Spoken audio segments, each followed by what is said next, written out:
Baik, tanpa berpanjang-panjang kita akan langsung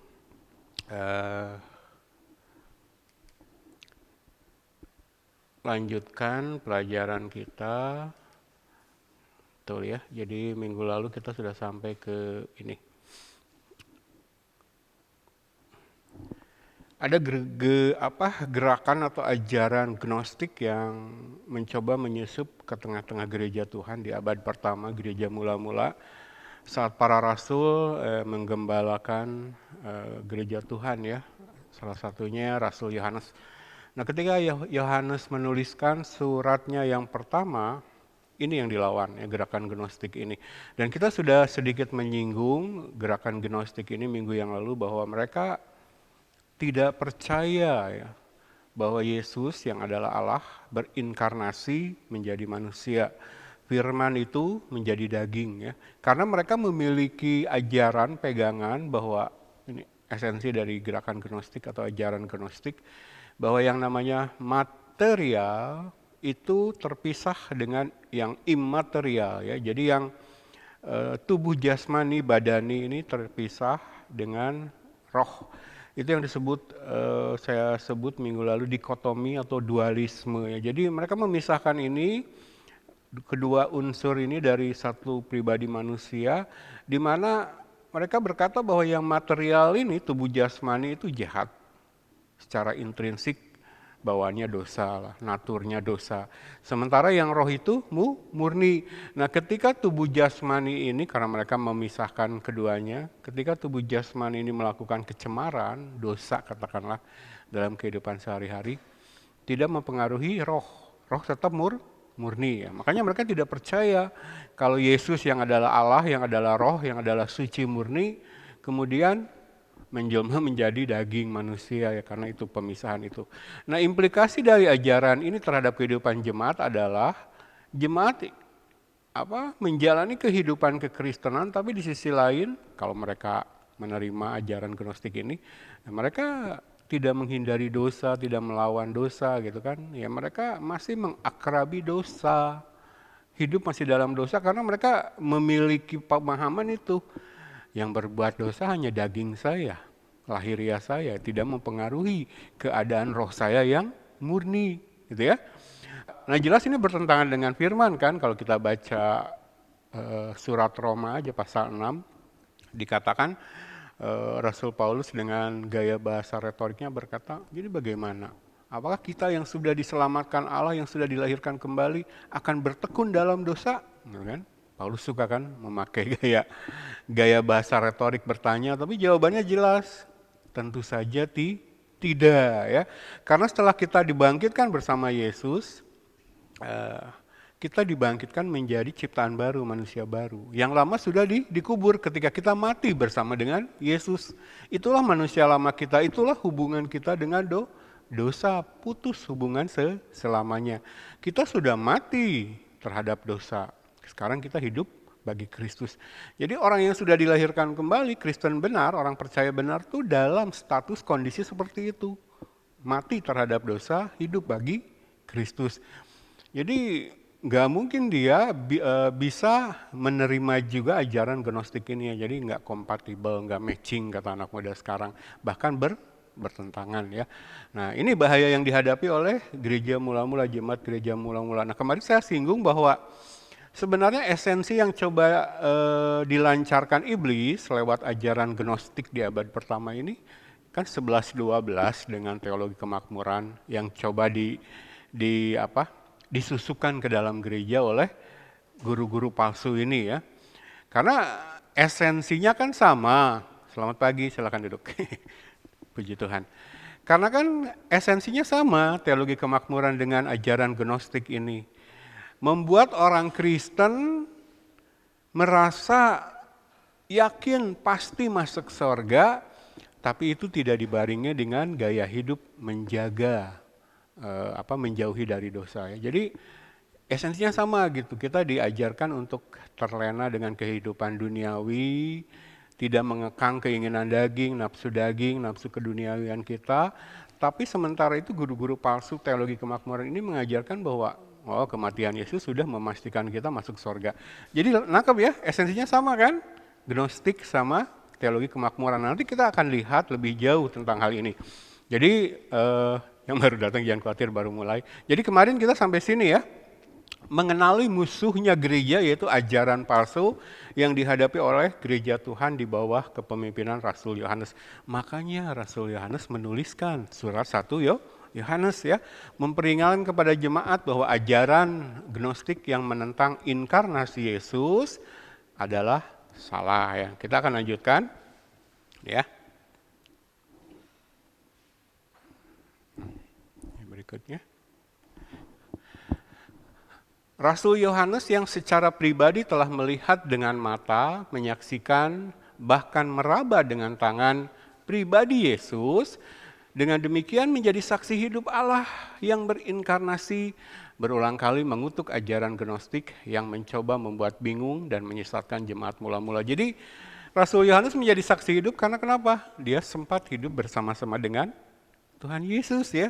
Jadi dia melihat langsung, berhubungan, berelasi pribadi secara langsung dengan pribadi Yesus. Allah yang menjadi manusia, firman yang menjadi daging. Dia dikatakan kalau kita baca 1 Yohanes 1 ayat 1 sampai 4, Yohanes secara pribadi telah melihat dengan mata jasmani, menyaksikan, bahkan dia katakan saya sudah meraba dengan tangan keberadaan firman yang menjadi daging. Jadi real, inkarnasi itu benar sungguh. Ya.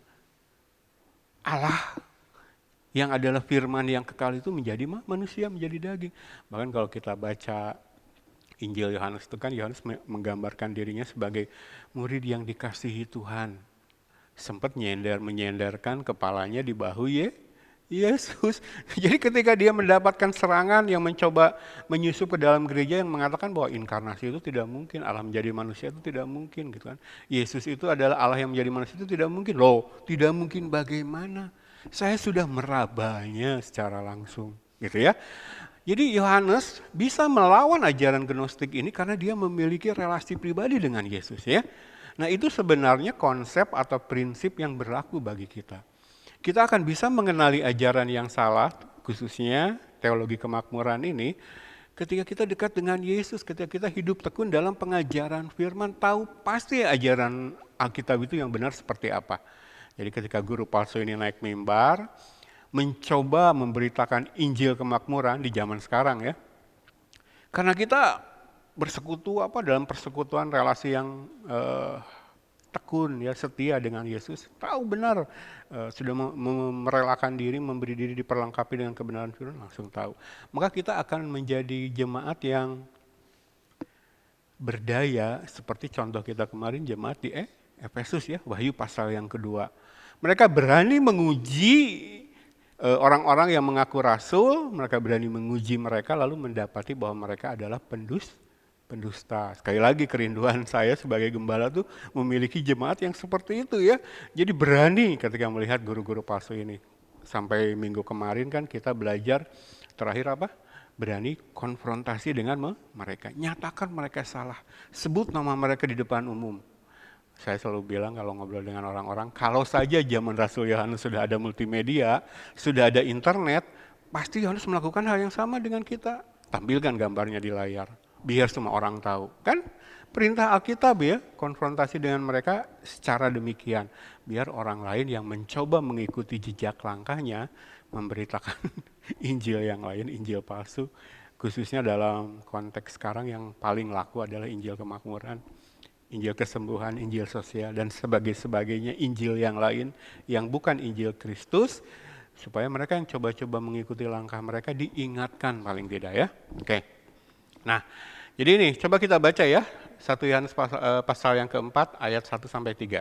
Saudara-saudaraku yang kekasih, janganlah percaya akan setiap roh, tetapi ujilah roh-roh itu, apakah mereka berasal dari Allah.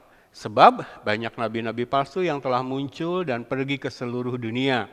Demikianlah kita mengenal roh Allah. Setiap roh yang mengaku bahwa Yesus Kristus telah datang sebagai manusia, firman telah menjadi daging, telah menjadi manusia, berasal dari Allah. Jadi keberadaan roh Allah dalam kehidupan manusia itu tidak bisa dilepaskan dari pengakuan terhadap inkarnasi Yesus.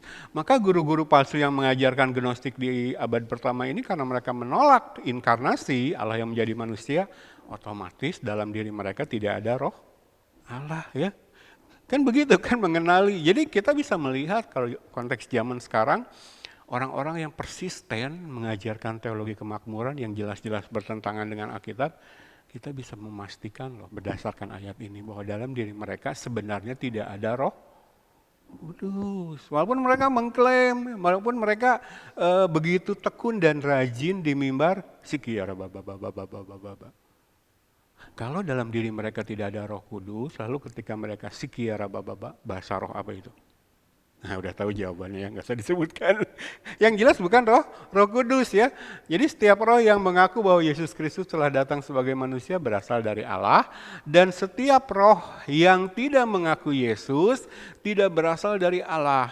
Roh itu adalah roh antikristus ya. Dan tentang dia telah kamu dengar bahwa ia akan datang dan sekarang ini ia sudah ada di dalam dunia ini ya. Yang saya kasih tanda merah-merah ini roh antikristus, roh iblis di belakang mereka. Jadi ketika kita mengenali seorang guru palsu, nabi palsu dari buahnya, Yesus mengajarkan dari ajarannya, lalu karena kita tekun hidup dalam pengajaran firman yang sehat, berdasarkan hermeneutik cara menafsirkan Alkitab yang sehat, kita mengenali buahnya.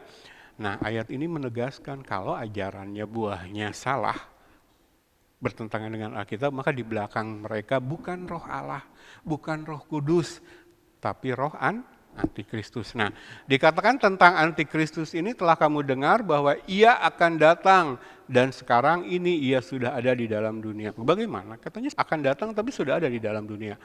Yang akan datang itu satu pribadi antikris menjelang kedatangan Yesus ya. Masa aniaya besar akan muncul satu orang pribadi manusia menjadi perwujudan antikristus. Tetapi sekarang antikristus sebenarnya sudah ada rohnya. Inilah yang merasuki guru-guru palsu ya. Yang lalu berangkat ke seluruh dunia menyebarkan ajaran yang sesat. Jadi ini ya.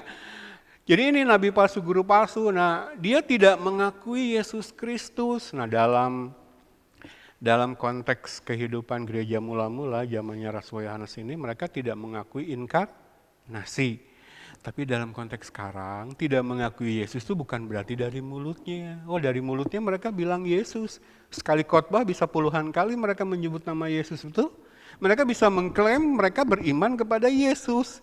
Tetapi mengaku Yesus dalam konteks kehidupan gereja akhir zaman adalah ketika memperhatikan benar-benar ajaran Yesus dan mempelajarinya, menyelidikinya, menguasainya sedemikian lalu mempraktekannya dalam kehidupan. Itulah mengakui Yesus. Karena Alkitab ini kan berisi perkataan-perkataan Yesus. Firman Allah. Jadi tidak mengaku Yesus itu bukan berarti cuma di mulut. Kalau di mulut mah jangan salah, orang-orang ini kalau saya perhatikan dalam kehidupan orang-orang yang saya ketemu sehari-hari, justru orang-orang yang seperti ini tuh paling fasih berkata Tuhan.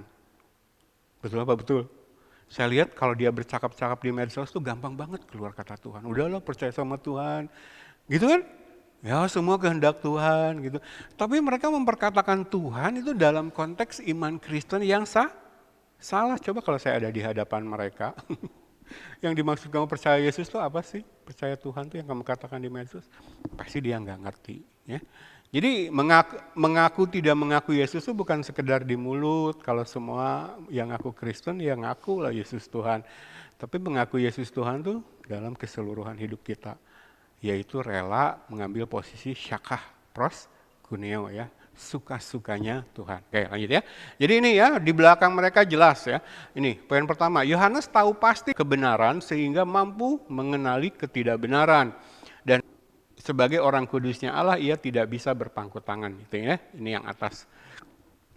Poin yang kedua, maka Rasul Yohanes tanpa ragu secara terbuka menyebut para penyesat dengan ajaran gnostik ini sebagai nabi-nabi palsu, bukan berasal dari Allah, dan di belakang mereka adalah roh antikristus. Jadi kita lihat gereja-gereja mega church ini dengan hitungan jemaat yang bingung saya kalau lihat gereja mereka tuh hari Minggu tuh orang kayak semut gitu datang ke gereja mereka. Kalau ajarannya tidak sesuai dengan Alkitab berarti mereka tidak mengakui bahwa Yesus adalah Tuhan. Ya, mereka bukan berasal dari Allah dan di belakang mereka adalah roh anti Kristus. Nah, saya tuh mengajari jemaat untuk berani loh menyatakan kebenaran. Jadi kalau berbicara tentang gereja-gereja besar ini dalam obrolan lah sehari-hari dengan keluarga dulu lah di rumah. Berani loh menyatakan, oh karena ajaran dia teologi kemakmuran, di belakang mereka bukan Roh Kudus. Walaupun setelah kenaikan Yesus tuh ramai ya mereka doa 10 hari. Gereja-gereja mereka dipenuhi dengan orang-orang yang katanya ingin kepenuhan Roh Kudus. Tetapi kalau mereka tidak mengakui Yesus sebagai Tuhan, ajaran mereka justru berlawanan, bertentangan dengan ajaran Yesus, bukan Roh Kudus. Makanya nanti kita masuk ya pelajaran Roh Kudus secara khusus, karena di tangan gereja akhir zaman masa sekarang kita hidup ini ajaran Roh Kudus sudah sangat kacau ya. Oke, jadi sampai sini ya. Oke, lanjut dulu. Nah, ini udah kesimpulannya sebenarnya ya. Setiap orang percaya diperintahkan untuk menarik diri dari persekutuan atau fellowship dari saudara-saudara yang memberontak terhadap ajaran Kristus. Nah, kita memutuskan hubungan kan kemarin kita udah diajari. Sikap tegas pertama yang harus kita tunjukkan kepada mereka adalah hindari, jauhi mereka ya. Ini yang kita sebut sebagai memutuskan hubungan fellowship ya. Persaudaraan seiman katanya. Ayo Bu Christine, Pak Primus, kita kan satu saudara di dalam Kristus. Tunggu dulu. Kamu ngerti nggak definisi saudara dalam iman kepada Kristus? Ajaran kamu salah, praktek iman kamu salah. Saya hindari kamu. Ya nggak diomongkan ya. Tapi kita menghindari mereka, berani ngambil sikap. Nah ketika kita memutuskan hubungan fellowship dengan mereka, itu termotivasi oleh kasih. Melakukannya dengan setia, walau dalam duka cita. Karena mungkin yang kita putuskan hubungan fellowship ini orang-orang yang dekat dengan kita, betul apa betul? Bahkan mungkin anggota keluarga kita sendiri. Ya, jadi ada duka cita di sana gitu. Waduh, saya nggak bisa bergereja bareng lagi nih sama orang yang saya kasihi. Tapi bagaimana ya? Habis dia pro keajaran yang salah. Sementara saya mengasihi Yesus. Saya memiliki Roh Kudus, saya mengasihi firman-Nya. Maka walaupun ada duka cita, berat hati, saya memutuskan hubungan fellowship dengan dia. Ya, jadi menghindar dulu. Walaupun saya katakan minggu lalu, kalau dalam urusan sosial, bermasyarakat, kalau dengan keluarga ya hubungan kekeluargaan mungkin kita masih ya seperti itu. Ya, jadi kalau kita baca 1 Korintus 5 ayat 1 sampai 13, lalu 2 Tesalonika 3 ayat 6 sampai 15, ini yang diajarkan ya. Berani ngambil sikap tegas, berani berkonfrontasi dengan mereka. Nah, dalam tindakan paling sederhana menghindari mereka ya. Jadi tindakan ini dilakukan dengan tujuan. Kenapa kita melakukan ini? Berani konfrontasi dengan gerombolan para guru-guru palsu ini. Yang pertama, untuk menjaga gereja dan keluarga-keluarga yang membentuknya dari tercederai secara rohani oleh mereka yang menegarkan diri dalam ketidaksetiaan mereka terhadap kebenaran, yang kalau keberadaan mereka ditolerir akan mengakibatkan gangguan dan kerusakan yang jauh lebih parah dari sekedar kenakalan seorang siswa di dalam kelas. Jadi kalau kita ada di dalam satu ruangan kelas sekolah, kalau sekolahnya adalah sekolah yang benar, kalau ada murid yang kenakalannya sudah kelewatan, mengganggu siswa-siswi yang lain, pasti didisiplinkan, betul ya? Nah kalau konteksnya cuma murid nakal di dalam kelas, ya paling mengganggu kan kegiatan belajar mengajar, kan paling parah itu kan akibatnya. Tapi kalau kita berbicara ini loh, yang mengaku saudara seiman tetapi menegarkan diri dalam ketidakbenaran, itu keberadaan mereka di tengah-tengah gereja Tuhan merusak, mengacaukan kehidupan keluarga-keluarga loh. Makanya harus putus hubungan dulu dengan mereka. Seperti kata iklan, kita putus hubungan dengan nyamuk. Sampai nyamuk tidak lagi menyebabkan penyakit. Tetap aja kalau ngigit mah ya, merugikan kita. Jadi berani ya seperti itu. Makanya saya tuh selalu mengingatkan gembala itu salah satu tugas kita ini loh. berani menyingkirkan dalam tanda kutip mengusir jemaat-jemaat yang tegar dalam kesalahan mereka kalau tidak mau lagi didisiplinkan ya. Untuk ini melindungi yang lain gitu. Jadi tindakan kita mengekspos para guru palsu ini justru tindakan kasih. Nah, kasih kita pertama-tama ditujukan kepada calon korban mereka. Jadi menjaga supaya jangan lagi bertambah korban-korban lain. Itu yang pertama ya. Jadi ini 1 Korintus 5 ayat 6 dan 7 ya bagian dari teks ini. Lalu yang kedua, dalam pengharapan dan kerinduan besar agar saudara yang tersesat ini sadar ya, bertobat dari dosanya dan dipulihkan ke dalam keluarga Allah. Jadi tindakan kita tuh ini loh tujuannya, mempermalukan mereka. Memang tujuannya mempermalukan. Dan ini perintah Allah ya. Nih kalau kita baca 2 Tesalonika 3 ayat 14 dan 1 Korintus 5 ayat 5. Tujuan kita memang membuat mereka malu. Tapi karena termotivasi digerakkan oleh kasih, tetap loh tujuan akhir kita supaya para guru palsu ini bertobat. Walaupun Alkitab dalam banyak teks itu menyatakan bahwa kalau orang sudah jadi guru palsu, sudah menyesatkan begitu banyak orang dengan janji keselamatan palsu mereka, isapan jempol, itu Allah sudah menetapkan loh tempat mereka di neraka. Benar. Bersama nabi-nabi palsu ini, antikris dan juga iblisnya sendiri. Yang kita sudah belajar ya, Wahyu pasal 19. Tapi kalau saya selalu bilang kalau ngobrol sama istri saya, selama saya belum mati, selama guru palsunya itu belum mati, belum ketemu Yesus, kita melihat masih ada peluang dia bertobat. Ya, walaupun dia sudah menyesatkan banyak orang. Ingat Benny Hinn? Tahu nama Benny Hinn? Waduh, Bu Christine banyak nggak tahu. Pak Yunus tahu Benny Hinn? Sebenarnya kalau orang yang aktif dalam gerakan Pantekosta karismatik pasti tahu Benny Hinn. Salah seorang pendeta dari Amerika sana yang sempat tenar, ya, bahkan pernah datang ke Indonesia. Tahun berapa mah Benny Hinn datang ke Indonesia? Di Soekarno ya di Senayan dulu. Dan waktu itu saya masih bergereja di Bogor karena saya sempat tinggal 1,5 tahun di Bogor, bergereja di salah satu gereja GPDI di sana. Itu mengirimkan jemaatnya sampai berapa bus menghadiri kebaktian kebangunan rohani dari Benny Hinn. Terkenal. Coba nanti datang ke rumah YouTube ya. YouTube apa? Ya YouTube juga banyak videonya Benny Hinn. Tapi dia termasuk guru palsu, nabi palsu dengan ajaran teologi kemakmurannya.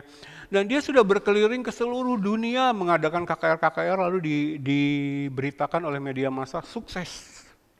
Banyak terjadi kesembuhan ilahi. Banyak orang dimenangkan bagi Kristus. Saya kasih tanda kutip semua nih.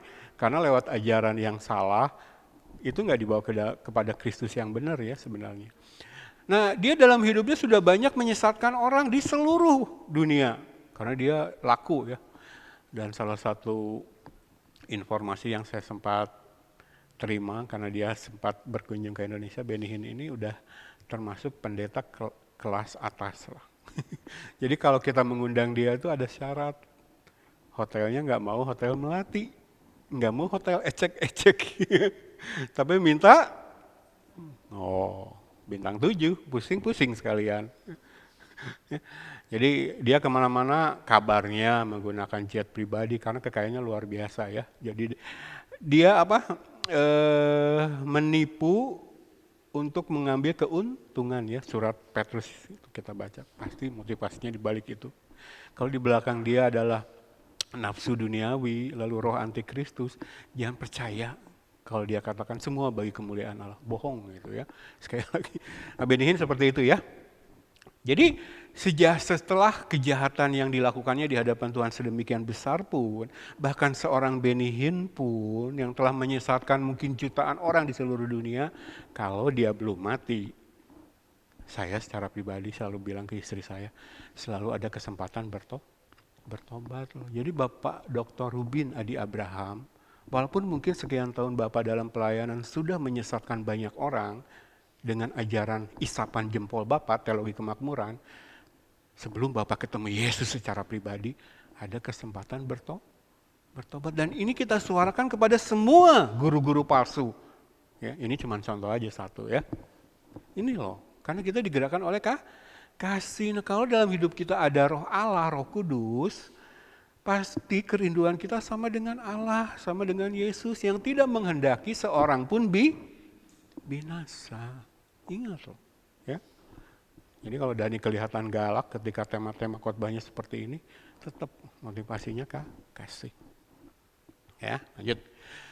Meneladani apa yang telah dilakukan oleh Tuhan Yesus sendiri, juga Paulus, juga Lukas, juga Yohanes, sikap mereka yang tegas menyatakan bahwa pengajaran palsu dan perilaku yang merusak adalah bahaya yang nyata bagi gereja di dunia yang semakin gelap ini. Ya. Jadi ini nyata loh bahaya ini. Guru-guru palsu yang mencoba menyeret orang-orang Kristen ke dalam ajaran mereka, mengikuti mereka lalu meninggalkan Yesus dan kebenaran firman-Nya. Nah, kepada bahaya yang nyata ini kita diberikan teladan ini oleh pribadi-pribadi, bahkan Yesus sendiri. Bahkan kalau kita tarik ke perjanjian lama sejak zamannya para nabi, kita melihat satu pola yang konsisten sikap-sikap orang percaya terhadap guru-guru palsu ini. Yaitu berani bersikap tegas. Ya, expose. Ada di sini jemaat punya cita-cita jadi pendeta, tapi pendeta yang ngejar kekayaan dunia lalu menyebarkan ajaran yang salah. Sama seperti saya mengekspos pendeta Dr. Ruby Nadi Abraham, saya akan expose juga Anda. Ya, jadi sikap tegas ini begitu nyata, begitu jelas diajarkan dalam Alkitab ya. Oke, lanjut. Dan orang percaya, khususnya para gembala dan pemimpin rohani, harus senantiasa waspada, mampu menguji dan mengenali kemudian dengan cara yang lugas mengekspos mereka. Jadi lugas saja. Nyatakan firman apa adanya, bersikap sebagaimana yang diajarkan firman apa adanya, lugas saja. Tapi kalau kita sudah punya kepentingan, nggak bisa bersikap lugas. Sikap tegas kita terhadap mereka ya. Ini ya. Dalam upaya kita melindungi kawanan domba, kita harus mengekspos mereka dan menghambat penyebaran penyakit kanker. Jadi mereka menyebarkan isapan jempol, ajaran yang salah itu, kita menggambarkannya kalau tidak sebagai ragi, sebagai penyakit kanker.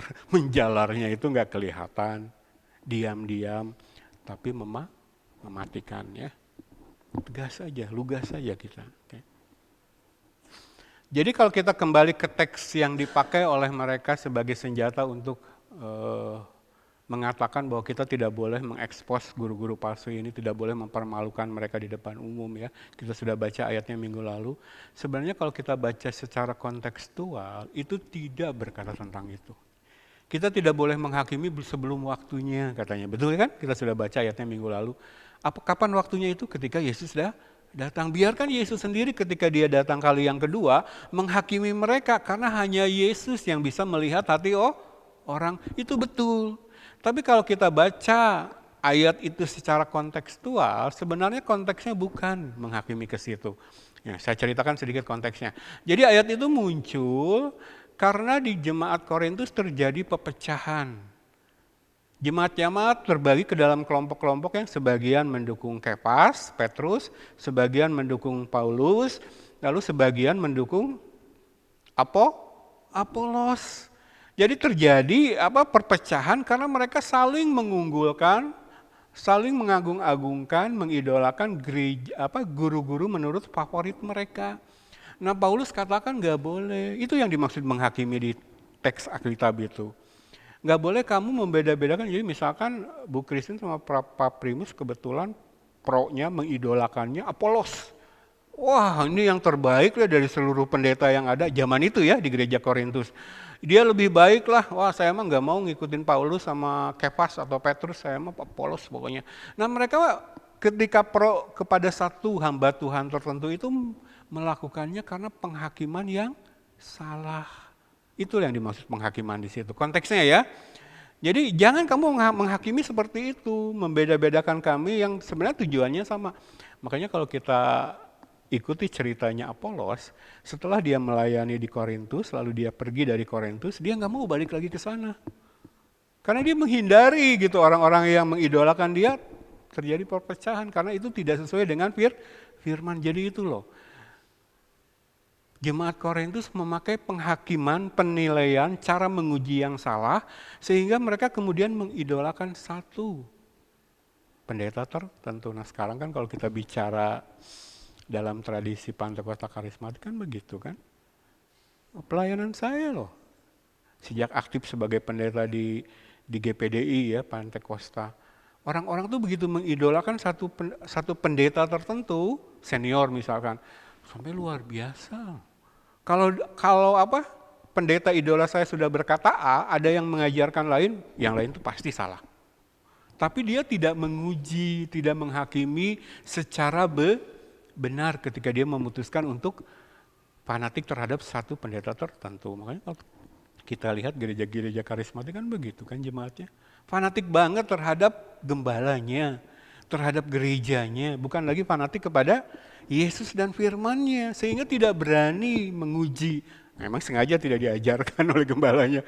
Menguji loh. Pokoknya yang naik mimbar menguji. Oh, itu gembala kamu loh. Saya uji firman-Nya.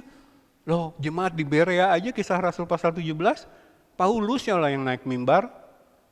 Mereka menguji firman yang diberitakan. Makanya kalau jemaat yang baru bergabung, sudah bergabung dengan kami agak lama, saya tuh selalu bilang ke jemaat tuh, uji. Bahkan kalau dengarnya dari saya pun, uji. Akhirnya ke rumah tuh dipelajari lagi. Nah dulu kan kami di sini membagikan catatan khotbah seperti ini ya. Dulu belum punya proyektor kita. Jadi panduan kita belajar itu catatan saya, udah saya print dari rumah. Tapi boleh dibawa pulang sama jemaat. Nah saya katakan, hasil print bahan khotbah yang saya bagikan ke jemaat itu fungsinya dua. Yang pertama menguji saya.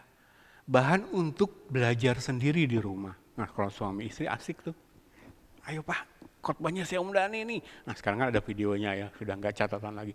Itu yang pertama menguji ajaran saya. Ulang lagi seperti jemaat di Berea. Buka Alkitab lalu periksa apakah yang Om Dhani sampaikan itu benar demikian.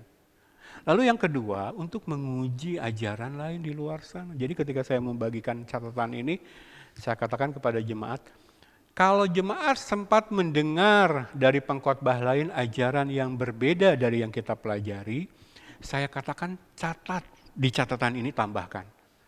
Misalkan Bu Christine sama Pak Primus kebetulan ikut ibadah di gereja lain karena satu kesempatan.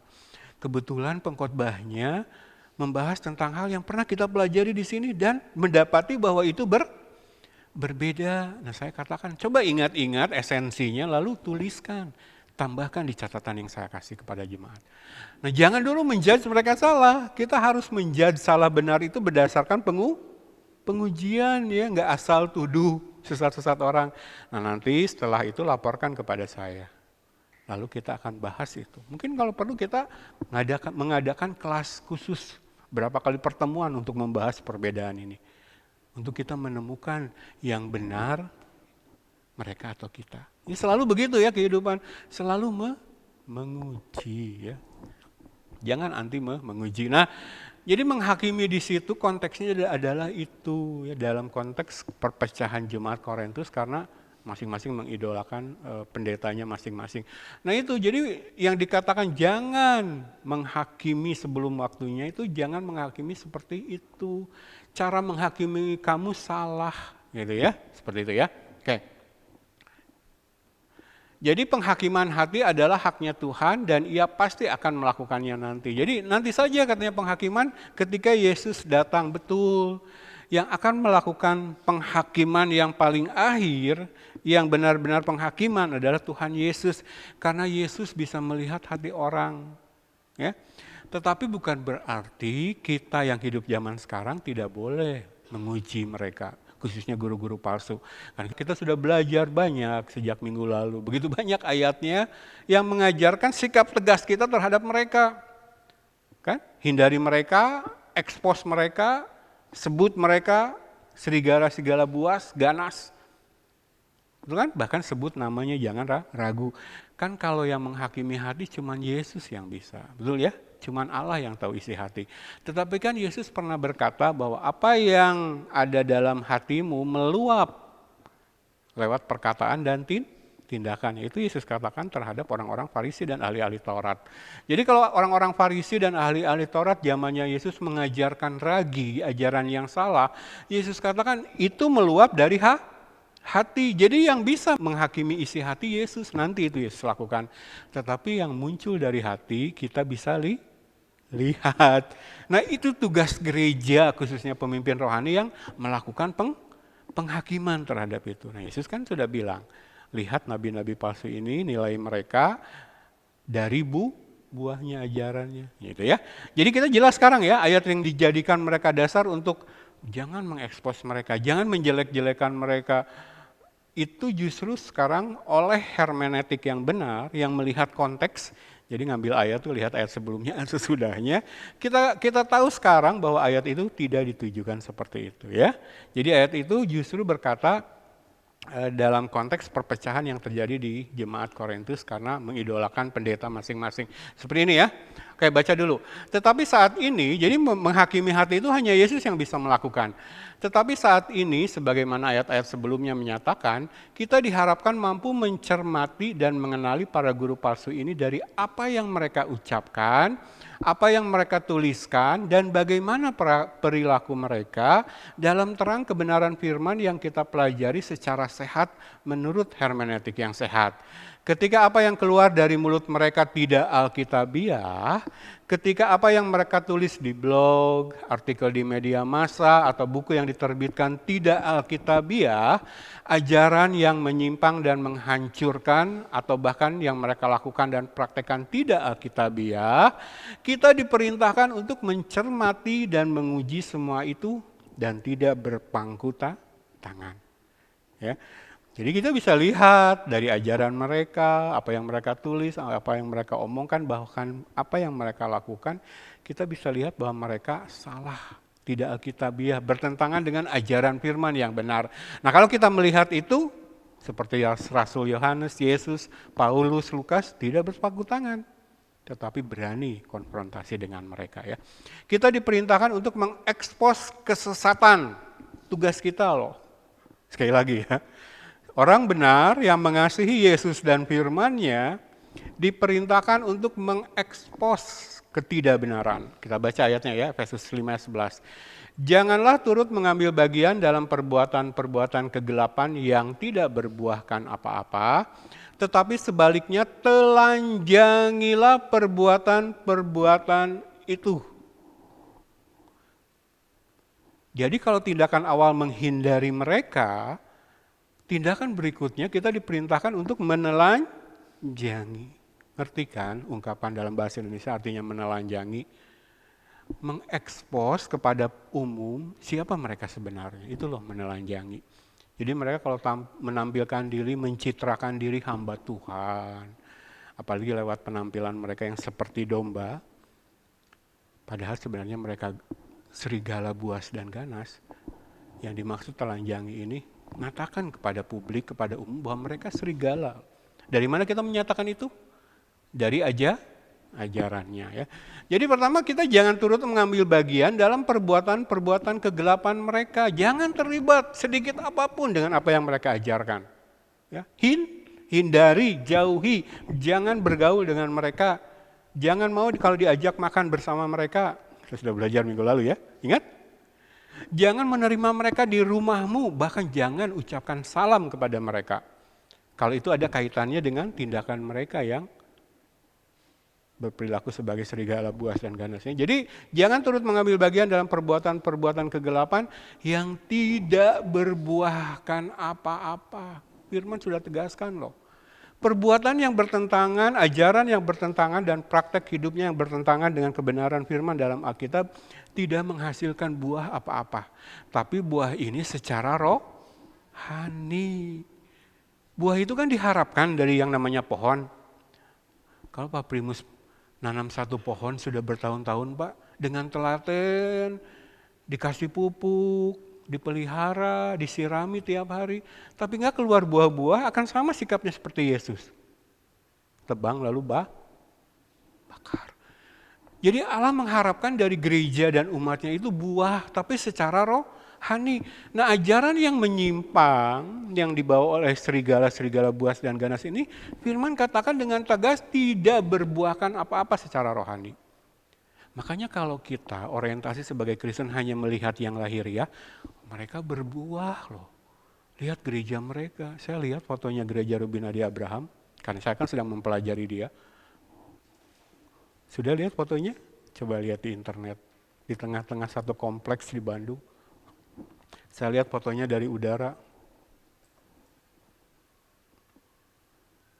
Belum pelayanannya yang di mall itu kan, satu lantai di mall, di Hyper Pascal ya, Pasir Kaliki Hyper Square itu. Berbuah loh mereka secara jasmani, lahiriah, badani. Sukses, gembalanya kaya raya, terkenal. Tapi secara rohani, saya mau tegaskan kepada para pengikut guru-guru palsu ini. Secara rohani kalian tidak berbuah.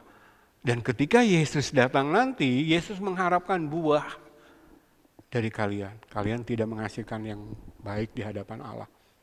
Jadi kalau orang manusia berjemaat di gereja karena melihat yang lahiriah, yang fisik, gedungnya hebat, yang Allah harapkan adalah buah ya secara rohani.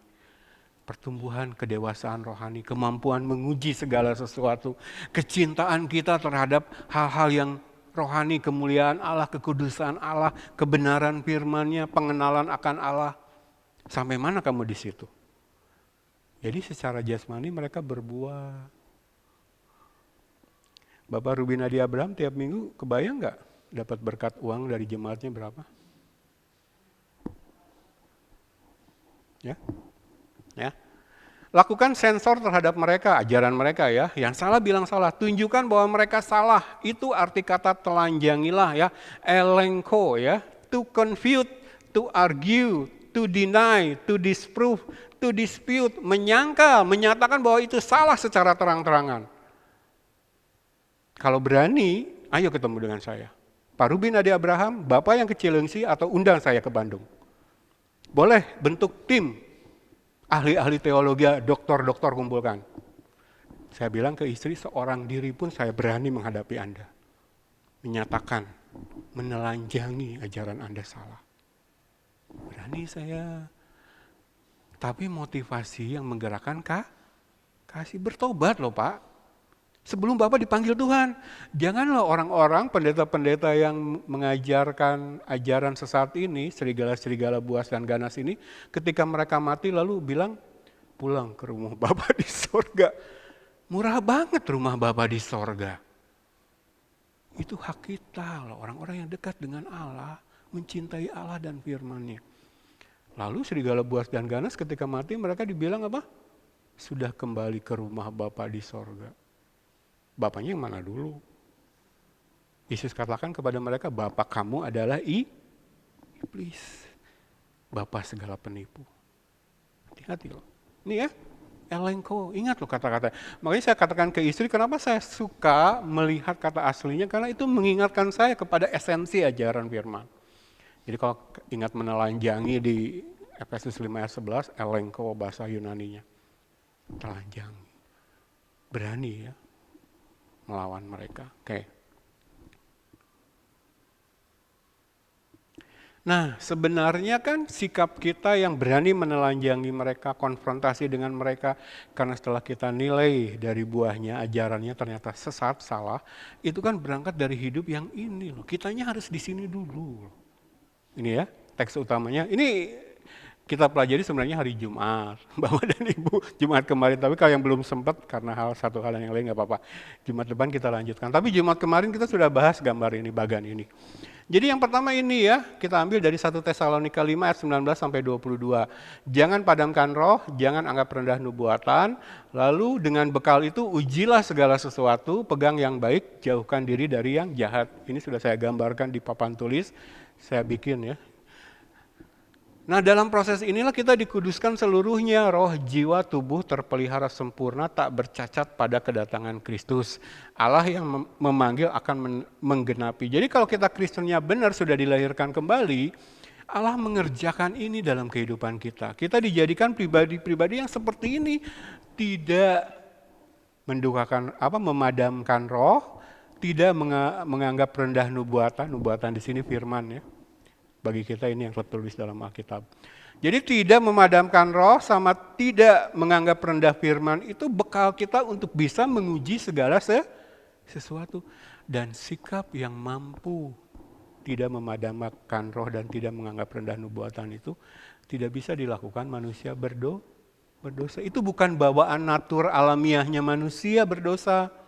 Sejak dilahirkan manusia sudah berdosa. Ini gara-gara Adam dan Hawa.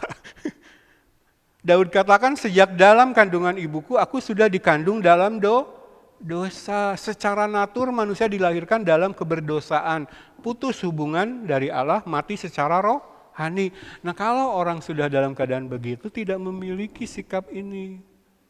Jangan memadamkan roh dan jangan anggap rendah nubuatan. Setelah kita dilahirkan kembali, kita mampu tidak lagi memadamkan roh dan tidak lagi menganggap rendah nubuatan. Nah, oleh itulah kehidupan kita dibangun sehingga kita mampu menguji segala sesuatu, lalu memegang yang baik dan menjauhkan diri dari yang jahat. Itu loh, di dalam dulu dibangun demikian terus lewat pengajaran firman, tahu yang benar, yang salah, dinyatakan lalu kita mengoreksi kelakuan kita. Nah semakin kita membangun kehidupan kita seperti itu, semakin kita berdaya, baru kita bergerak keluar yang saya kasih 3 tanda panah ini. Nah membangun diri di dalam inilah, ini padanannya Ibrani pasal 5 ayat 11 sampai 14. Kita suka makanan keras sehingga kita didewasakan, sehingga kita memahami ajaran tentang kebenaran, cakap mengajar, lalu panca indera kita terlatih membedakan yang benar dari yang jahat.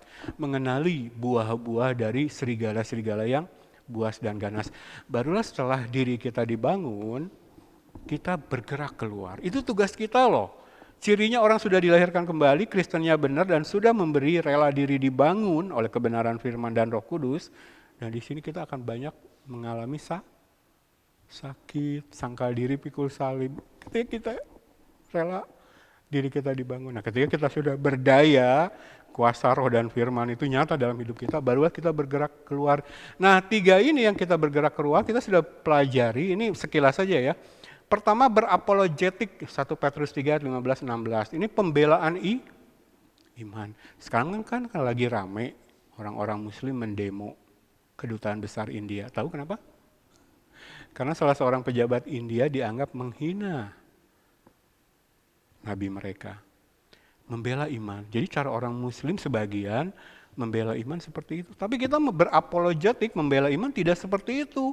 Tapi dengan menyatakan yang salah dengan cara memberitakan yang benar, menerangkan yang benar. Jadi kalau kita katakan teologi kemakmuran itu salah, salahnya di mana?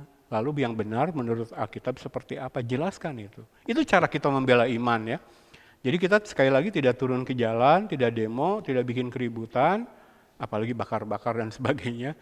Tapi ketika kita mengetahui dari buahnya, produk dari serigala-serigala buas dan ganas ini, kita melakukan apologetik dengan ini loh ajaran yang benar. Gitu ya.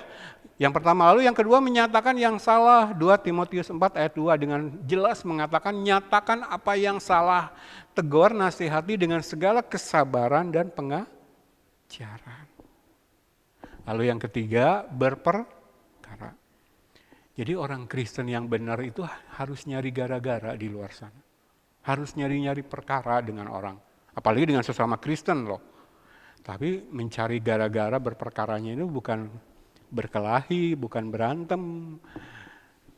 Ini loh Paulus ya. Menjadi kebiasaan membicarakan, menjelaskan dan memberikan bukti kebenaran firman. Atau dalam bahasa sehari-hari kita anak muda, let us reason together. Jadi Paulus itu kemana-mana ya, dia melayani setiap kota yang disinggahi, dia langsung berangkat ke rumah ibadat Yahudi, sinagog. Nah dia di sana berperkara dengan orang-orang. Nih, menurut kamu ajaran yang benar tentang penyembahan seperti apa? Ini loh menurut Alkitab. Kalau ada yang salah di antara yang diajak berdebat, berdiskusi oleh Paulus ini, dibenarkan. Oh, salah itu cara penyembahan kamu. Sampai jingkrak-jingkrak kayak orang kesetanan di dalam ruang ibadah gereja. Alkitab nggak mengajarkan seperti itu. Ini loh penyembahan yang benar. Gitu ya, jadi berperkara itu seperti itu. Let us reason together, mari bernalar. Mari adu pikiran kita, pemahaman kita tentang kebenaran firman. Kalau kita nggak pernah belajar, kita nggak akan pernah bisa berperkara dengan orang. Jadi kalau kita melihat di luar ada ajaran yang salah, lalu kita membahas itu, ini loh yang saya inginkan yang terjadi di rumah. Jadi kalau melihat yang salah di sana tuh, ayo bicarakan tapi bukan menggosip, tapi berperkara. Menurut ajaran firman yang kita terima, salah loh. Kehidupan seperti Agnes Monica itu salah loh. Walaupun dia kalau naik ke panggung menerima penghargaan, selalu dia sebut-sebut nama Yesus gitu kan. Tahu Agnes Monica? Yang sudah go internasional itu.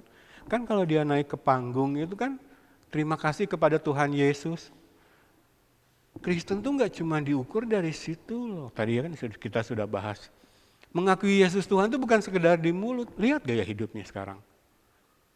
Kita tidak sedang menggosip loh. Saya katakan kepada istri, kalau saya jadi gembalanya saudari Agnes Monica yang saya kasihi dan kagumi keberhasilan Anda, saya akan jelaskan kebenaran firman. Cara hidup Anda sudah menyeleweng dari cara hidup Alkitab. Walaupun Anda menyebut-nyebut nama Yesus. Gampang kalau cuma nyebut lewat mulut kita. Itu ya, berani berperkara. Yang kedua, Paulus melakukannya di rumah ibadah, di pasar, bahkan di Areopagus dengan siapapun yang ditemui. Jadi dia nggak cuma ke sinagog. Ketika dia berangkat ke pasar pun, sengaja dia datangi pasar, dengan siapapun yang bertemu dengan dia berperkara. Berperkara itu menjelaskan firman, menerangkan yang benar itu seperti apa, lalu memberikan bukti-bukti. Jangan lupa lo memberikan bukti-bukti ya.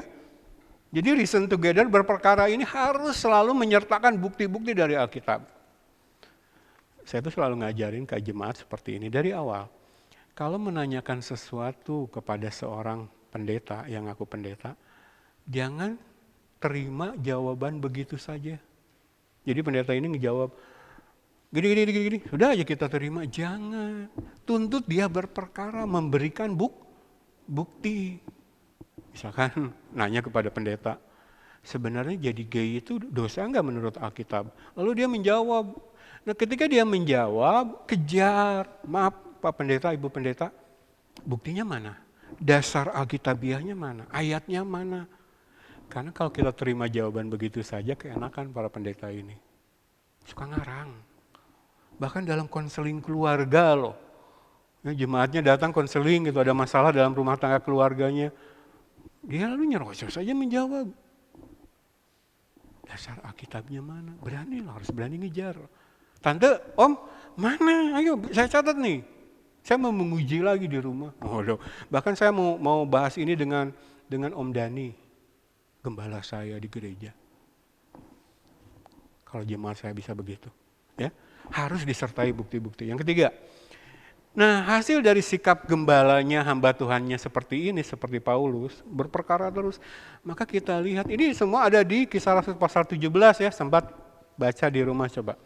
Jemaat di Berea pun meneladani ini, menerima firman dengan segala kerelaan hati. Lalu setiap hari menyelidiki kitab suci ini di ayat yang ke-10 dan ke-11. Jadi karena Paulus sebagai pendeta hamba Tuhannya seperti itu, pokoknya bukti Alkitabiah. Anda ngomong bagus di kuping saya, di hati saya, kalau tidak ada dasar Alkitabnya, bukan kebenaran Tuhan. Bukti. Maka ketika Paulus khotbah di mimbar di gereja, jemaatnya pun begitu meneladani. Ketika mendengar mereka menerima dengan segala kerelaan hati, tapi karena sudah dibiasakan, saya belajar lagi di rumah. Menguji, membuka Alkitab. Ya, ini loh, orang Kristen benar yang sudah dilahirkan kembali, itu gereja yang benar seperti ini. Bangun diri sendiri dulu, jadi pengajaran firman di gerejanya, bukan sekedar khotbah ketengan setiap minggu. Ada di sini yang dulunya perokok. Tahu kan arti ketengan? Kalau orang beli rokok ketengan karena dia nggak sanggup beli satu bungkus. Makanya tiap ke warung belinya lain-lain sesuai kondisi keuangannya. Kebelinya jarum kretek ya jarum. Kebelinya, betul ya? Saya tidak sedang mengajarkan merokok kepada jemaat. Contoh, kalau kita dengar kata ketengan kan, kalau Lihat dunia sehari-hari kan langsung orientasinya berbicara khususnya tentang merokok ya. Orang ketengan tuh nggak punya duit, miskin dia. Nah gereja-gereja yang gembalanya cuman rajin berkhotbah ketengan setiap minggu. Jadi minggu ini temanya ini, minggu depan lain. Dan bahkan sudah ketengan berangkat dari hermeneutik yang tidak sehat. Comot satu ayat, ngoceh kemana-mana. Kesaksiannya dibanyakin, kalau perlu undang Mongol. Jangan mau lo bergereja di tempat seperti itu. Ya? Nggak akan bertumbuh ini. Nah kalau kita di dalam nggak bertumbuh, sederhana loh. Kalau gereja tegar dalam kehidupan seperti ini, kita bisa kenali. Jangan-jangan baik gembala maupun jemaat yang ngumpul di situ belum dilahirkan kembali. Ini bukan perkara main-main. Uji loh diri kita. Yesus begitu tegas kelahiran kembali. Kalau belum dilahirkan kembali tidak bisa melihat kerajaan Allah, bahkan tidak bisa masuk ke dalam kerajaan Allah. Ini. Nah kalau ketengan terus khotbah gembalanya tiap minggu nggak bertambah gitu, kedewasaan. Jadi makanan keras itu dihindari, jangan, kasihan jemaat saya banyak yang lansia, itu dijadikan alasan terus. Padahal dia ngajar anak muda juga sama, main-main terus firmannya itu. Kalau lihat jemaat mudanya kelihatan malas-malasan, nggak antusias, kuis. Pernah bergereja di gereja yang pelayanan pemuda remajanya begitu? Kuis, pokoknya nyari supaya jemaat anak mudanya itu senang gitu, semangat, tapi caranya salah ya. Nih, kalau sudah berdaya di dalam diri mereka jemaat yang dibentuk, barulah berani melakukan ketiga ini, berapologetik, menyatakan yang salah, berperkara. Tugas gereja, tugas bapak-bapak dan ibu-ibu. Jadi kalau nyari gara-gara terhadap gereja orang nggak apa-apa, saya acungi jempol. Tapi secara alkitabi. Jadi kalau kita ngumpul tuh yang kita obrolin ngaco tuh, Philip Mandrova kemarin ngaco tuh apa basir-basir itu. Karena kita sudah mengenali ajaran mereka, dan di YouTube sekarang bagai lautan ajaran-ajaran yang aneh. Di gereja-gereja karena gembalanya males bersekutu dengan pribadi Yesus lewat kebenaran firman, jadi naik mimbar ketengan terus ya. Harus seperti ini. Jadi ketika kita mengekspos pendeta Dr. Rubin Adi Abraham, itu bagian dari kehidupan kami yang memang sudah dibangun seperti ini. Nah tugas gereja lah harusnya seperti ini. Kalau kita baca Efesus pasal yang keempat, tugas gereja, para pemimpin rohani itu memperlengkapi orang-orang kudusnya Allah bagi kerja pelayanan. Ini bisa melakukan ini. Nah, kalau Anda berjemaat di gereja yang tidak membuat Anda mampu melakukan ini, hati, jangan-jangan itu bukan gereja Tuhan.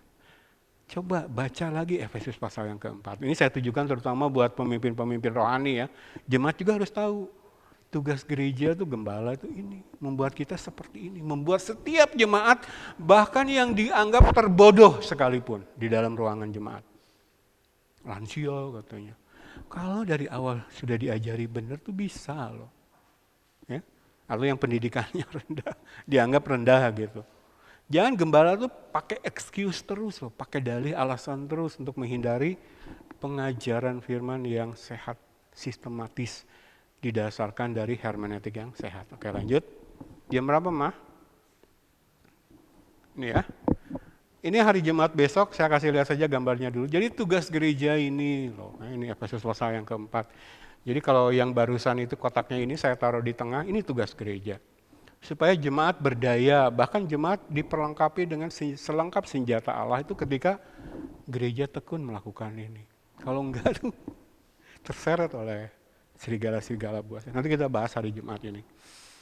Oke lanjut, Bapak boleh lihat jam Pak. Oke sampai lewat 10 ya, 8 menit lagi. Oke sekarang kita ke pokok masalah, menutup pelajaran firman pagi hari ini. Rubin Adi Abraham, dan materi saya mengekspos beliau, menelanjangi itu ajarannya ya. Dan cuman saya ambil dari kesaksiannya yang pernah saya tayangkan. Ya. Silakan lihat secara lengkap di YouTube, saya kasih alamat YouTube-nya di di video kita untuk mendengarkan secara lengkap. Ini poin-poinnya ya. 4 kesalahan fatal dalam kesaksian Pendeta Dr. Rubin Adi Abraham. 1. Ketika ada kesempatan bersaksi di depan banyak orang, yang disampaikan adalah cerita isapan jempol ya. Bukan berita pertobatan dan pengampunan dosa. Jadi cerita isapan jempol kita sudah bahas ayatnya ya di surat 2 Petrus. Nah kalau kita baca Alkitab versi bahasa Inggris, cerita isapan jempol itu ditulis sebagai cleverly devised tales. Dongeng-dongeng yang dirancang secara cerdik. Itu loh isapan jempol. Jadi ketika seorang guru palsu seperti Rubin Adi Abraham mengajarkan ajaran yang salah, yang enak di kuping jemaat, di hati jemaat, tapi itu bukan kebenaran firman, karena kebenaran firman biasanya menusuk di hati, itu adalah cleverly devised tales, dongeng yang dirancang secara cerdik. Makanya saya selalu bilang kalau ada yang nanya, mereka tahu nggak sih yang mereka sampaikan salah? Alkitab menulis cleverly devised. Mereka merancang cerita-cerita isapan jempol ini sengaja. Tujuannya apa nih? Kan menipu, memanfaatkan kamu untuk mencari keuntungan, itu kan kata surat Petrus. Nah kalau kita baca ungkapan itu dalam Alkitab bahasa Inggris ini, exploit you with the false word. Jadi menipu-nipu itu mengeksploitasi kamu dengan firman yang salah. Tujuannya apa? Cari untung. Itu loh serigala-serigala ini. Karena mereka serakah, dalam keserakahan mereka, karena mereka dikuasai nafsu duniawi, kedagingan, mereka menjual isapan jempol, cleverly devised tales, dongeng-dongeng yang secara cerdik mereka rancang untuk menjerat ya, menarik minat orang.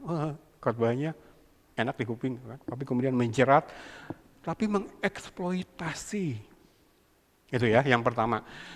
Jadi ini kalau baca ayat-ayatnya ya, berita Injil itu apa sih? Berita tentang pertobatan dan pengampunan dosa. Kalau di tempat ini saya sudah ulang beribu-ribu kali, hiperbola ya. Apa sih berita Injil jemaat yang saya kasih? Berita tentang pertobatan dan pengampunan dosa. Mengapa Yesus berinkarnasi dan mati secara terkutuk di atas salib? Nah ini ayat-ayatnya ya, Lukas 24 ayat 47, Markus 16 ayat 15 dan 16, lalu Matius 28 ayat 19 sampai 20. Lalu bandingkan dengan Galatia yang pertama. Kalau berbeda berita Injilnya dari itu, bukan berita pertobatan dan pengampunan dosa, Galatia yang pertama menyebut itu sebagai Injil yang yang bukan Injil, tetapi maksudnya mengacaukan jemaat ini. Injil kemakmuran, Injil kesembuhan, Injil sosial. Ini Injil yang lain yang bukan Injil Kristus. Karena Injil Kristus adalah apa jemaat? Sekali lagi, berita tentang pertobatan dan pengampunan dosa. Mempersiapkan jemaat untuk bertemu dengan mempelai pria. Yesus. Gereja itu kan mempelai wanita. Mempersiapkan tanpa cacat celah ketika mempelai pria Tuhan Yesus Kristus datang. Itu ya. Lalu yang kedua, model doa yang diceritakan dalam kesaksian Bapak Dr. Rubin Adi Abraham tidak alkitabiah, tidak lepas dari setting teologi kemakmuran yang dianutnya, tidak ada presidennya dalam perjanjian baru. Saya berdoa, Tuhan beri saya gedung yang bisa memuat ribuan orang. Enggak ada. Jemaat yang masih penasaran, ayo ketemu saya. Belajar Alkitab secara pribadi. Coba cari di rumah nanti. Nggak ada presidennya Bapak dan Ibu yang saya kasihi doa seperti ini ya. Oke. Lihat 1 Tawarik 4 ayat 9 sampai 10. Ini yang disebut doa Yabes dalam perjanjian lama. Wah di tangan serigala-serigala buas dan ganas ini disalahgunakan ini doa Yabes. Yabes itu kan berdoa, minta kekayaan lahiriah. Lalu Tuhan jawab. Tapi cerita tentang Yabes ini cuma 2 ayat. Jadi tidak menjelaskan siapa Yabes. Nah ini membuka peluang disalahgunakan menjadi senjata yang salah di tangan para serigala buas dan ganas ini. Jadi Yabes pun Tuhan kasih.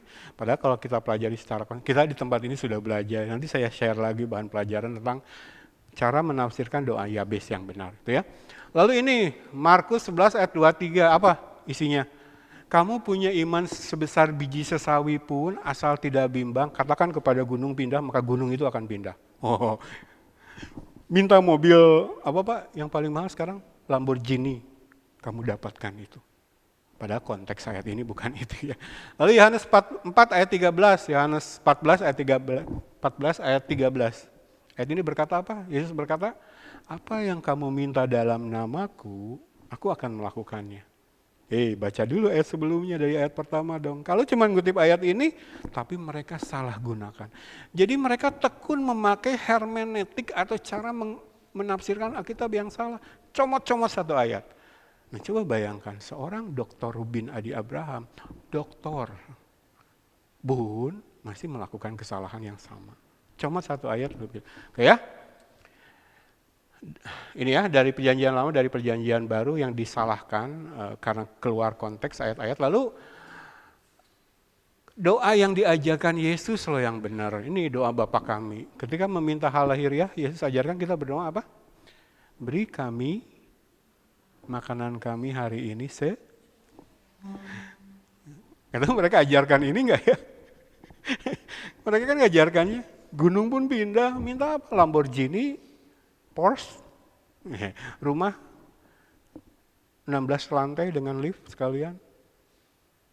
Padahal Yesus sendiri hal jasmani mengajarkan, beri kami pada hari ini makanan kami yang secukupnya. Yang ketiga, praktik pengumpulan dana dengan metode janji iman yang tidak alkitabiah, bagian dari ajaran teologi kemakmuran. Jadi kalau kita hidup dalam Pantekosta karismatik, di mana core ajaran mereka, inti ajaran mereka adalah teologi kemakmuran, gak asing dengan janji iman. Siapa yang sudah jadi korban?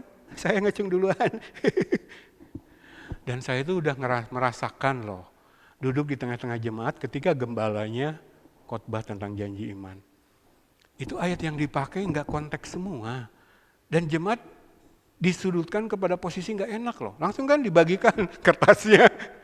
Kalau nggak nulis, wah saya berarti belum rohani. Saya berarti belum punya Roh Kudus dong. Kalau saya nggak nulis jumlah. Apalagi nulis tapi jumlahnya kecil. Iya, kalau berdasarkan khotbah Bapak Gembala, semakin besar angka rupiah yang saya tulis, semakin rohani.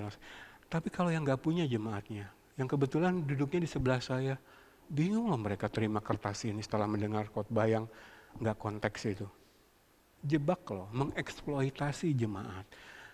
Tapi jemaat di gereja-gereja seperti ini anehnya jor-joran loh ngasih. Gedung di atas 20 miliar pun terbangun loh dengan janji iman jemaat. Luar biasa ya. Jadi ini serigala-serigala buas dan ganas ya. Oke. Jadi yang mempopulerkan ajaran tentang janji iman ini Word of Faith Movement itu teologi kemakmuran nggak bisa dipisahkan ya dengan tradisi janji iman. Nah janji iman ini dipopulerkan oleh Oral Roberts sebagai Seed Faith Offerings ya. Petrus memperingatkan ini dalam 2 Petrus 2 ayat 3 itu ya. Mereka hidup dalam nafsu daging, lalu rakus, lalu mengeksploitasi, memanfaatkan jemaat untuk mencari keuntungan. Jangan dengar kalau mereka melakukan janji iman, lalu mengatakan hal-hal yang rohani. Tujuannya jelas, cari untung. Pengen bangun gereja yang luar biasa megah dalam waktu singkat. Lagian tujuan gereja bukan gedung yang megah. Ya kita sudah belajar banyak. Oke, poin yang keempat. Pengutipan ayat dari surat 1 Korintus pasal 2 yang konteksnya berbicara hal rohani, hikmat Allah, Kristus, dipakai untuk merujuk kepada hal jasmani itu ya, apa yang tidak dilihat mata, tidak didengar telinga dan sebagainya. Itu bicara soal hikmat Allah, bahkan bicara tentang pribadi Kristus yang adalah kekuatan Allah dan hikmat Allah. Kalau ditujukan ke gedung yang muat ribuan orang, serigala, guru palsu. Ya. Tapi emang hobi mereka begitu. Terakhir, poin yang kelima, yang salah error secara teologis fatal dari kesaksiannya Bapak Dr. Rubin Adi Abraham. Ketika sang doktor menyebut kata mujizat atau bahkan sebutan untuk Allah Jehovah Jireh, tanpa malu-malu beliau mengarahkannya kepada hal-hal lahiriah. Jadi kalau orang Pantekosta karismatik dengan core ajarannya teologi kemakmuran, kalau bicara mujizat tuh yang terpikir apa sih? Karir, dapat jabatan. Ya. Lalu tiba-tiba orang yang dikenal, yang nggak dikenal datang lalu bilang, kalau gembala-gembala banyak orang bersaksi seperti ini. Termasuk kesaksian Bapak Rubin Adi Abraham. Kami janji iman, katanya yang terkumpul cuma 500 juta dari janji iman. Memeras jemaatnya dengan kedok rohani. Nggak bisa buat beli tanah ini. Tapi tiba-tiba mereka tuh Kalau kalau yang lama di Pantai Kosta Karismatik itu udah hafal gaya kesaksian seperti ini. Tiba-tiba datang seorang yang kami tidak kenal sama sekali. Mengirimkan secari kertas, lalu di situ tulisannya, Bapak Gembala, saya tanggung pembayaran tanah sepenuhnya. Oh, ini udah model. Siapa yang kirim orang ini? Siapa yang kirim orang ini? Kalaupun benar dia dapat dana untuk membeli tanah pada akhirnya, siapa yang kirim orang ini? Di belakang mereka bukan Roh Kudus loh. Ingat, kita sudah belajar ayatnya tadi. Ya dia anteknya roh antikris terus untuk mewujudkan sehingga penipuannya semakin hebat. Ini ya. Lalu dia sebut Jehovah Jireh, Allah menyediakan. Jadi kalau Bu Christine pengen mobil Porsche atau Lamborghini, Jehovah Jireh. Padahal Jehovah Jireh, Kejadian pasal 22 bercerita tentang Abraham hendak mengorbankan Ishak. Tapi Tuhan sediakan domba pengganti. Jangan bunuh anakmu. Ini menggambarkan peristiwa salib. Rohani banget ya bagi orang Kristen peristiwa salib. Minggu depan kita perjanjian kudus ya. Tapi tanpa malu. Ini kan kitab Yeremia pasal 6, coba baca lagi di rumah. Salah satu ciri nabi palsu, guru palsu, mereka nggak tahu malu noda yang mereka lakukan. Dengan pede ngomong gitu, Jehovah Jireh, apa yang menjadi keinginanmu? Berdoa. Mau mobil Porsche, Lamborghini? Ini ya, Bapak Dr. Ruben Ada Abraham bertobat Pak kalau nonton video kami. Bersama dengan jemaat kami yang ada di sini, walaupun hitungannya sedikit, mari berubah menjadi orang Kristen yang mengasihi Yesus dan firman-Nya. Oke ya.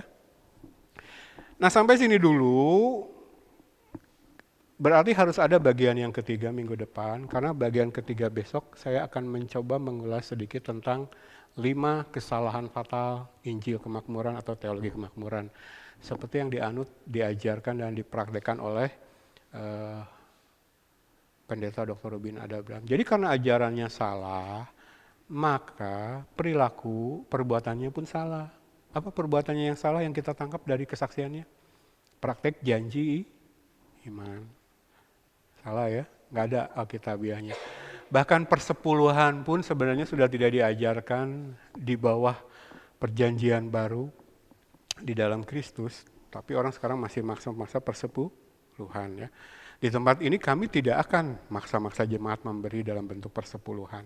Tapi kami akan membentuk hati jemaat lewat pengajaran firman supaya dia mengasihi Yesus, mengasihi firman-Nya sehingga otomatis mengasihi pekerjaan Tuhan, termasuk mengasihi hamba-hambanya. Kami. Jadi kalau mampunya memberi cuma sebegitu, beri dengan sukacita, dengan tulus dan rela hati. Jadi tempat ini tidak ada persepuluhan ya, saya sudah tegaskan. Karena tidak alkitabiah. Kita tidak lagi di bawah hukum Taurat. Berkat kami, Tuhan kasih. Tuhan peliharakan kami kok sampai hari ini. Nanti ya kesaksiannya. Jadi ini minggu depan ya, kita akan sedikit bongkar-bongkar teologi kemakmuran melengkapi tindakan kita menelanjangi guru-guru palsu, serigala buas dan ganas, khususnya sebagai contoh Bapak Pendeta Dr. Ruben Ada Abraham ya dengan teologi kemakmurannya. Kenapa sih teologi kemakmuran salah? Jadi jemaat harus tahu ya untuk mengenali buah mereka nih, serigala buas, kenali dari buahnya. Jadi teologi kemakmuran itu salah di sini. Oke, saya undang jemaat bangkit berdiri, kita akan sudahkan dulu ibadah kita pagi hari ini. Tangkap ya karunia-karunia rohani yang Tuhan sudah berikan. Mari kita sudahi. Terima kasih Yesus, terima kasih Tuhan, Kau sungguh baik. Haleluya.